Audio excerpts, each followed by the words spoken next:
الله أكبر الله أكبر الله أكبر الله أكبر أشهد أن لا إله إلا الله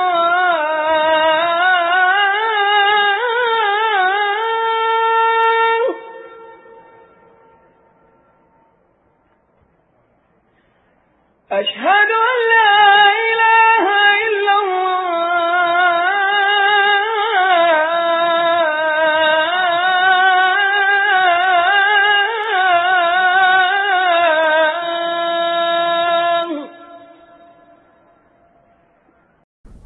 بسم الله الرحمن الرحيم. أنا الشحات محمد عكاشة من بلبيس الشرقية، جمهورية مصر العربية. أشكر أسرة الملك عبد العزيز وعلى رأسهم الملك عبد الله بارك الله فيه وجعله في ميزان حسناته. المشاريع اللي قام بها يعني من أفضل حاجة القناتين، قناة السنة وقناة الإقرأ، ديت اللي هي المتعة للعالم الإسلامي كله، كأننا عايشين في الحرم. بارك الله فيه.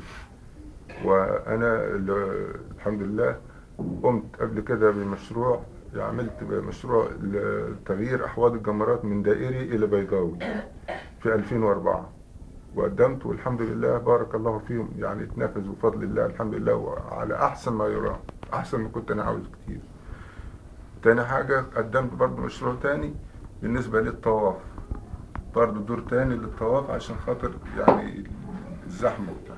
والحمد لله في التوسعات اللي بتتعمل دلوقتي عملوا دور اللي هو الطواف المؤقت، بيقولوا عليه مؤقت دلوقتي، فمن الأحسن إن هو يدنه على طول. ليه؟ لأنه دايرته يعني قريبة للكعبة، مش زي ما يكون بعد ما يخلصوا هيبقى السطح هيبقى لفة أكبر، فده بيستوعب بقى يعني عدد. وبعدين هو انتوا عاملينه دول معوقين وزي الحاجة، خليه له، هو مش مؤثر على أي حاجة من الحرم، له شكله وحش يعني شكله جمالي وشكله كويس، وبعدين بياخد عدد كبير، يعني لما يكون فوق 12 متر وتحت 10 متر 22 متر يعني حلوين أو دول يعني أكبر مصلحة، والدايرة فيه غير فوق السطح، فمن الأفضل يدن. وده يعني اقتراح من مسلم للإسلام، يعني كتر قلب بارك الله فيه الملك عبد الله صراحة، بيعمل كل حاجة حلوة للحرمين وللمسلمين. فليه اولا لو شايفينه مؤثر باي حاجه نقول نشيله، انما مش مؤثر باي حاجه، فليه خليه. وده اقتراح مني يعني. بارك الله فيكم. السلام عليكم ورحمه الله وبركاته.